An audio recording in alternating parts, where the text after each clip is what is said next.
All right, strap in, everyone, because today we are tackling a philosophical doozy, something for those of you who like to really get those brain gears turning. I'm ready. Bring it on. Okay, so we are taking a deep dive into the problem of evil. Ah, yes, a classic. A classic indeed, but that doesn't make it any less puzzling, right? I mean, if there really is a God, one who is all-powerful and all-good, Right. then how can there be so much suffering and bad stuff happening in the world? It seems like a straight-up contradiction. It's a question that's kept philosophers and theologians up at night for centuries, for sure. And to make our lives even more interesting today, we're using the Stanford Encyclopedia of Philosophy's entry on the problem of evil as our guide. We do like to make things challenging for ourselves, don't we? That entry is, well, let's just say it's pretty dense. Dense is putting it mildly, but hey, that's what this deep dive is all about. Exactly. Breaking down these complex ideas and pulling out the most interesting and thought-provoking bits, make it something we can all wrap our heads around.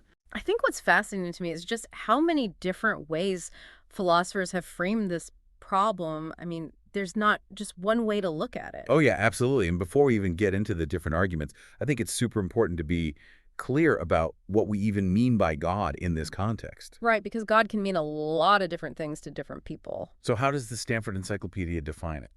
Well, they lay out a couple of main definitions. Okay. The first one is what they call the metaphysical definition. Metaphysical. So we're getting into the really abstract stuff now. We are. I think of it as like God as the ultimate cause of everything, the ground of being, the necessary, being very philosophical. So not so much a personal God who, answers prayers and intervenes in our lives, but more like the ultimate source of existence itself. Yeah, exactly. Now, contrast that with the more religious definition of God. Which I'm guessing is the one that's more familiar to most people. Probably, yeah. This is God as a powerful, all-knowing, morally perfect being, the kind of God who's worthy of worship, who's actively involved in the world and wants good to win out over evil. And that's where the tension really starts to ramp up, right? Right. Because if God is all those things, all-powerful, all-knowing, perfectly good, then how in the world can we explain all the suffering we see? Like, wouldn't a God like that be able to stop it? And wouldn't he want to?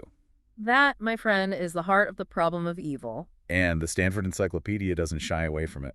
Not at all. It goes on to map out all the different philosophical paths people have taken to try and, well, reconcile these seemingly contradictory ideas. It's a real philosophical jungle out there. It is. And the encyclopedia even categorizes the arguments against God's existence based on the existence of evil, which I found really helpful. Oh, yeah. Breaking it down like that makes it much easier to follow. So one of the first big distinctions they make is between what they call incompatibility arguments and evidential arguments. Right. Two very different approaches. So incompatibility arguments, those try to show that the existence of evil is completely incompatible with the existence of God. Like the two just can't logically coexist at all. Yeah, it's like trying to say that a square is also a circle. It just doesn't make sense. So if an incompatibility argument is right, then believing in both God and evil would be like believing in something totally nonsensical. Exactly. And a really common example of this type of argument is the one that says, okay, if God is all good and all powerful, he wouldn't allow any evil to exist, right? But evil does exist, so therefore a God who is both all good and all powerful can't exist. Yeah, that one's pretty straightforward, but I can already see where someone might push back. Oh, for sure. Because isn't it assuming that we as humans can actually grasp all the possible reasons why God might allow suffering? I mean, what if there are reasons that are just beyond our comprehension? You've hit on a major sticking point with incompatibility arguments. They seem to require us to have like a God's eye view of the universe, which is a pretty tall order for us limited beings. Yeah, totally. Okay, so then what about evidential arguments? How do those work? So instead of going for that knockout punch, proving God can't exist, evidential arguments are more subtle. Okay. They basically try to show that the existence of evil makes God's existence less likely or less probable. So it's more like a nudge in one direction rather than a slam dunk. Exactly. They acknowledge that maybe we don't have the whole picture, but they point to very specific examples of suffering that just seem completely pointless and unjustified, So instead of saying this proves God can't exist, they're saying this makes it seem less likely that a good and powerful God would allow this to happen. Exactly. And I think because they focus on real, tangible suffering, they tend to hit us harder, emotionally speaking. Oh, for sure. They force us to confront the question. If God really is good, why would he allow this particular horrible thing to happen? It's one thing to say there's evil in the world. Right. It's very different from describing like a fawn trapped in a forest fire or a child dying a slow and painful death from some terrible disease. Exactly. You bring up a great point there. I do. Yeah, because there's also this distinction between talking about evil in the abstract versus focusing on concrete examples of suffering, and I think that really changes how we think about the problem. Yeah, when you talk about evil in general, it can feel kind of distant, but when you get specific, when you describe a real case of suffering, it's much harder to ignore. Absolutely. It becomes more personal. It forces you to ask, if there's a loving God, why would he allow this specific awful thing to happen to this innocent creature? You know? He brings the whole problem down to earth. Exactly. It takes it out of the realm of philosophical theory and makes us face the real-world consequences of evil. Wow, my head is already spinning and we've only just scratched the surface. Oh, we're just getting started. The Stanford Encyclopedia goes even deeper, pointing out that the problem of evil can be formulated in different ways depending on how you define good and bad. Oh boy, even more layers to this. Okay, I'm game. Let's hear it. They talk about something called axiological formulations and deontological formulations, which sounds super complicated but are actually pretty interesting. Okay, lay it on me. What's the difference? So axiological formulations, those judge actions based on their outcomes. So you might argue that if God allows something terrible to happen and the ultimate outcome isn't some huge positive good, then God acted wrongly.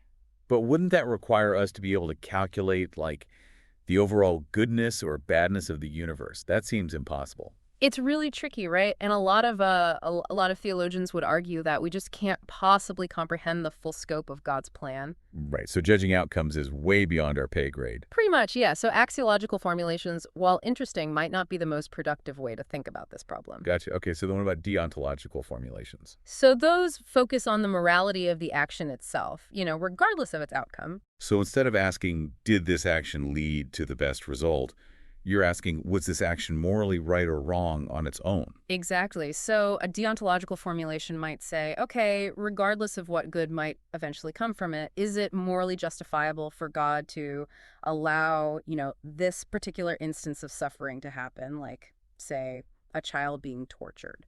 I can see how that avoids getting bogged down in trying to measure the overall goodness of the universe. Yeah, it shifts the focus to the morality of specific actions and whether those actions fit with our idea of a perfectly good God. This is so intricate. We've covered different definitions of God, different types of arguments, and now these axiological versus deontological frameworks, and we've barely even scratched the surface of the Stanford Encyclopedia entry. And we haven't even gotten to the really juicy stuff yet. There's more. Oh, yeah. We still have to dive into the different ways philosophers have tried to actually respond to the problem of evil, and that's where things get really interesting. Okay, I am both excited and terrified at the same time, but lead the way. I'm ready for more. All right, well, buckle up because things are about to get even more philosophically intense. Can't wait. Welcome back to our deep dive into the problem of evil, where we are wrestling with one of the biggest philosophical dilemmas out there. My brain is already doing some serious weightlifting after our last discussion. Yeah, it's a lot to unpack, isn't it? Last time we explored those arguments that pit the existence of suffering against the concept of a benevolent and all-powerful God. We did. And it was fascinating to see how many different ways philosophers have framed this problem. It's a testament to how complex the issue really is. But now I'm really curious to hear how people have actually tried to respond to these arguments. Okay, yeah, so how do we make sense of this apparent contradiction? How do we square the idea of a good God with all the bad stuff that happens in the world? Right. Are there any good answers out there? Or are we just stuck with this impossible dilemma? Well, luckily for us, the Stanford Encyclopedia of Philosophy doesn't just lay out the problem. It also dives into the various responses that have been proposed over the centuries. Okay, that's good to hear, because I'm eager for some potential solutions. All right, so they basically categorize the main responses into three main groups: total refutations, theodicies, and defenses. All right, let's break those down. Total refutations, those sound pretty bold, like someone's just saying, nope, this whole problem of evil thing is just wrong. You got it. A total refutation aims to show that the argument from evil is just flawed from the start, that facts about evil don't actually give us any evidence against God's existence. Okay, but how could you possibly argue that the existence of suffering doesn't challenge the idea of a loving God? That seems like a tough sell. Well, one common strategy is to appeal to human limitations. Okay. It's basically saying that we humans are just too puny, too small-minded to grasp God's reasons for allowing evil. So like the classic, God works in mysterious ways kind of thing. Yeah, kind of. It's like saying, look, God's ways are beyond our understanding. We can't possibly comprehend why he does what he does. Hmm. I don't know about that, to be honest. It feels a bit like a cop-out. Like we're just giving up before we even really try to understand. I get that, and a lot of philosophers find that approach intellectually unsatisfying too. It doesn't really engage with the specific instances of suffering that make the problem so troubling. Yeah, it's just a blanket statement that doesn't really address the nitty-gritty of the issue. Exactly. So what about other types of total refutations? Yeah, what else have people come up with? Well, another one argues that there's no such thing as the best possible world. Okay, what does that mean? So the idea is that for any given world, no matter how good it is, you could always imagine a world that's even better, right? So the fact that our world isn't perfect, that it could be improved, doesn't necessarily mean it wasn't created by a perfect being. So even God, with all his power and goodness, can't create a world that's like the ultimate best. There's always room for improvement. That's the gist of it, yeah? But of course, you could also say, well, even if there's no absolute best possible world, we're still left with the problem of suffering in this world, and that needs to be addressed. Right, it doesn't really solve the problem of why there's so much pain and suffering right here, right now. You're right. It kind of sidesteps the issue a bit, doesn't really deal with the emotional and moral weight of the suffering we actually experience. Okay, what about that third type of total refutation, the one that uses the ontological argument? Ah, yes, the ontological argument, that old chestnut. That one's a classic attempt to prove God's existence through pure logic. Oh, right. I remember learning about that in philosophy class. It basically starts with the definition of God as a perfect being, and then argues that existence itself is a perfection, so a perfect being must exist. Okay, so if that argument is sound, then God's existence would be logically necessary, and the problem of evil wouldn't even apply. Right, but the problem is that most philosophers don't actually find the ontological argument all that convincing. It relies on some pretty specific assumptions about existence and logic that not everyone agrees with. So it's like trying to define God into existence. You could say that, yeah, it's a clever argument, but it hasn't really put the problem of evil to rest. Okay, so it seems like total refutations haven't really been all that successful. Not really, no. They're ambitious, but they don't quite do the trick. So let's move on to the next category. Theodicies. Okay, theodicies, those are the ones that actually try to explain why God allows Mm. evil, right? Exactly. And instead of trying to dismantle the argument from evil, theodicies try to make sense of suffering. They want to show that it's actually compatible with God's goodness and power. So it's more like, okay, evil exists, but here's why a good God might allow it, right? Exactly. And there are a ton of different theodicies out there, each with its own strengths and weaknesses. Okay, let's hear about some of them. Which ones are the most popular or influential? Well, one of the classics is the soul-making theodicy, made popular by the philosopher John Hick. Soul-making, that's an interesting term. It is, right. So this theodicy suggests that God allows evil because it's actually necessary for our moral and spiritual development. So it's like saying suffering is what helps us grow and become better people. Exactly. We face challenges, make difficult choices, and that ultimately helps us develop morally and spiritually. Okay, I can see how that might work for some kinds of suffering, but what about suffering that doesn't seem to lead to any kind of growth? That's a good point, and that's one of the main criticisms of this theodicy. What about the suffering of animals or babies who die before they've even had a chance to make any moral choices? Yeah, it's hard to see how those kinds of suffering contribute to anyone's moral development. Right, so it seems like this theodicy can only explain a very specific type of suffering, the kind that we might actually overcome and learn from. And even then, you could argue that suffering isn't necessary for moral growth, right? Couldn't we learn and grow in other ways? Absolutely, so it's not a perfect solution by any means. Okay, so what about other theodicies? I've heard of the free will defense.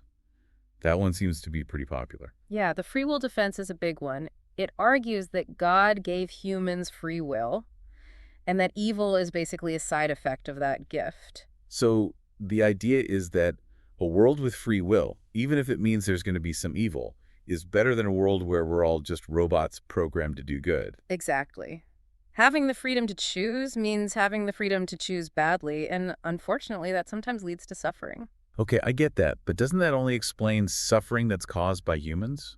What about natural disasters, diseases, all the bad things that happen that aren't really our fault? That's one of the limitations of the free will defense. For sure, it does a good job of explaining moral evil, the suffering we inflict on each other, Right. but it struggles to explain natural evil, the suffering that just seems to come from the world itself. Right, like earthquakes, tsunamis, those aren't caused by human choices. Exactly. So some philosophers have tried to expand the free will defense to include natural evil. Okay, how do they do that? They suggest that maybe God allows natural disasters and stuff to happen so that we have opportunities to exercise our free will in responding to them. So, like, we can choose to help others, show compassion, build resilience in the face of tragedy. Exactly. It's like those natural disasters become tests of character. Hmm, interesting. But it still doesn't really explain why those tests have to be so devastating, or why some people seem to get hit with way more suffering than others. Yeah, and it kind of makes you wonder why a good and all-powerful God couldn't find less destructive ways to test us, right? Right. Like, why does it have to be so extreme?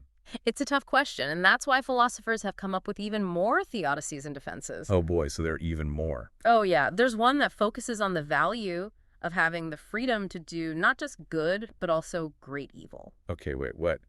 The freedom to do great evil. That seems counterintuitive. It's a bit of a head scratcher. I know the argument is that the capacity for really profound love and goodness is somehow tied to the capacity for really profound wickedness. So, like, a world with saints also needs the possibility of monsters.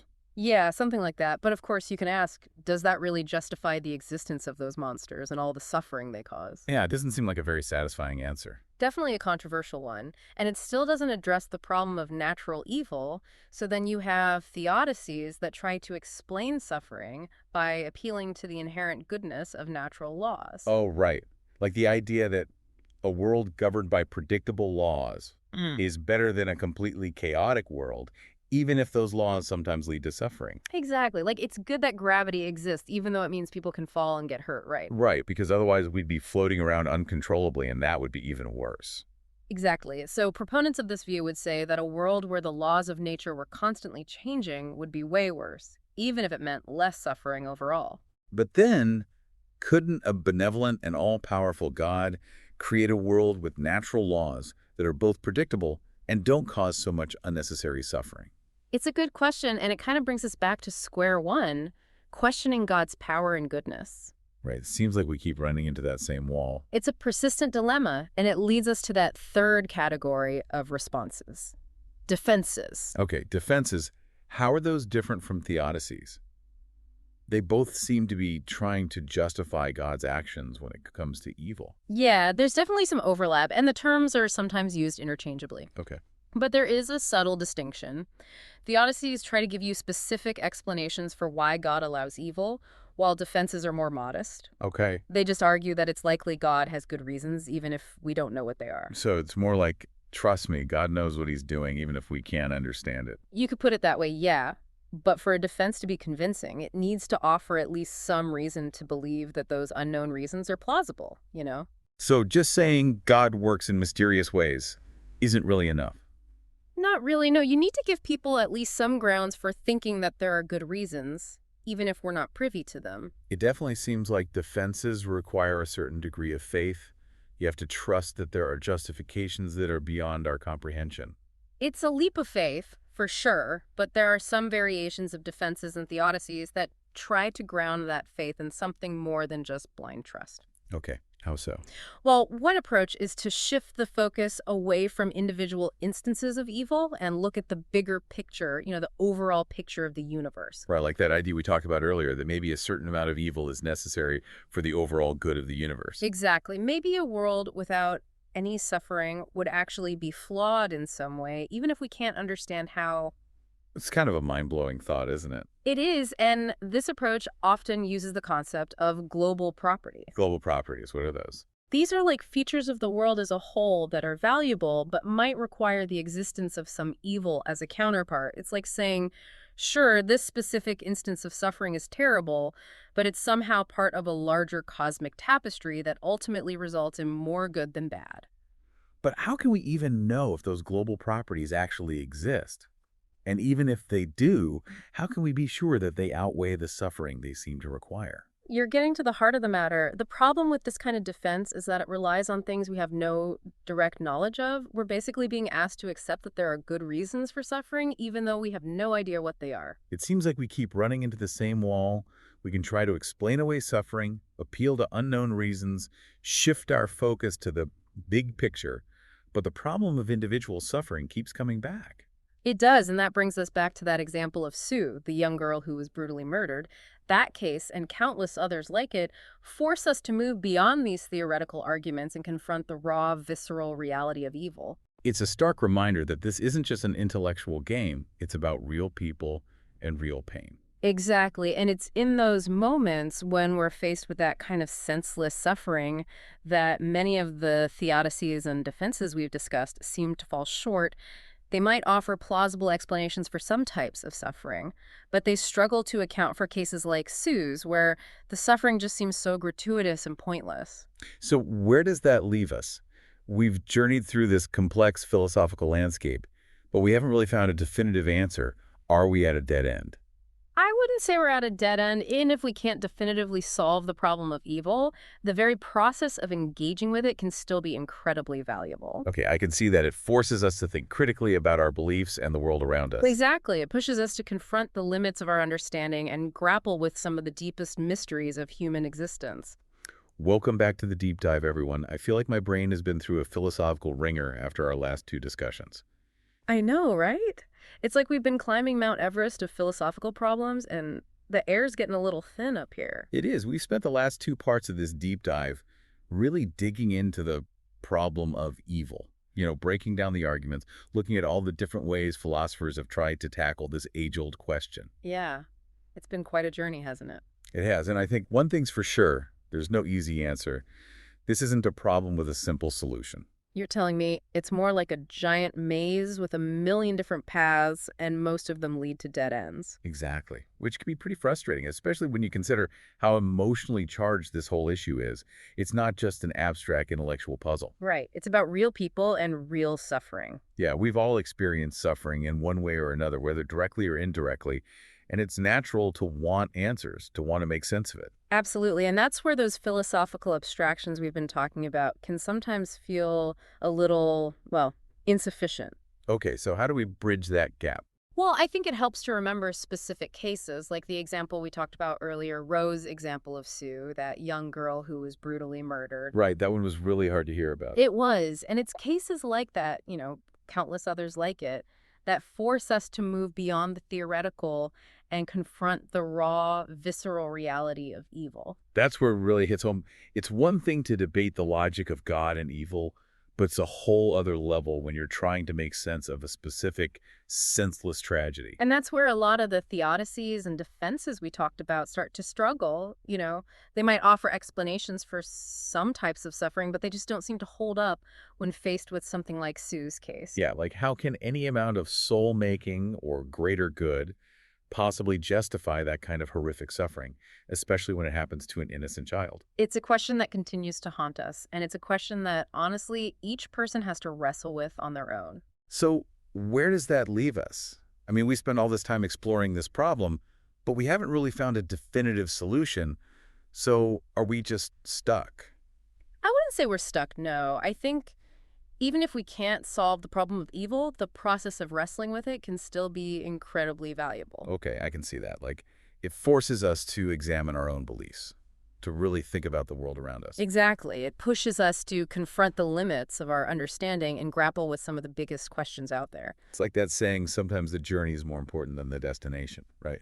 Yeah, I think the Stanford Encyclopedia made a good point about that. Even if we don't arrive at a solution that satisfies everyone, just the act of grappling with the problem of evil can lead us to a deeper understanding of ourselves and the world we live in. Okay, so for our listeners who've been on this journey with us, what are some of the key takeaways we can leave them with? Well, first and foremost, I hope they've gained an appreciation for just how complex this problem really is. It's not a simple matter of faith versus reason. It's this multifaceted puzzle that has challenged some of the brightest minds throughout history. We've seen how philosophers have tackled it from all these different angles, using logic, ethics, metaphysics, even probability theory. Right, we've looked at arguments that try to show God and evil just can't coexist, and arguments that say evil just makes God's existence less likely. And then we went through all those theodicies and defenses, some more convincing than others, but each trying to make sense of suffering within the framework of a loving, all-powerful God. And we talked about how important it is to look at this problem from both abstract and concrete perspectives. Those philosophical arguments are crucial, but we can't forget the actual lived experiences of suffering that make this issue so powerful and so personal. And I think, for me, one of the most interesting parts of this whole deep dive has been exploring the idea of global properties. Oh yeah, those are pretty mind-blowing. It's just wild to think that maybe there's some greater good out there that requires a certain amount of evil to exist, even if we can't comprehend it. Yeah, it really makes you realize how limited our perspective might be. Maybe the point isn't to find a definitive answer, you know. Maybe it's more about the journey of questioning, exploring, trying to make sense of a world that often doesn't give us easy explanations. That's a beautiful way to put it. I think you hit the nail on the head. The problem of evil, as daunting as it is, ultimately invites us to delve deeper into what it means to be human, to acknowledge the limits of our knowledge, and to keep searching for meaning, even when faced with uncertainty. It's a tough journey for sure, but it's a journey worth taking. I agree. So to everyone listening, keep asking those hard questions. Keep searching for those glimmers of understanding, even when things feel dark and confusing. And remember, even though we may never have all the answers, just the act of seeking them can change us in profound ways. That's a great note to end on. Thanks for joining us on this deep dive into the problem of evil. Until next time.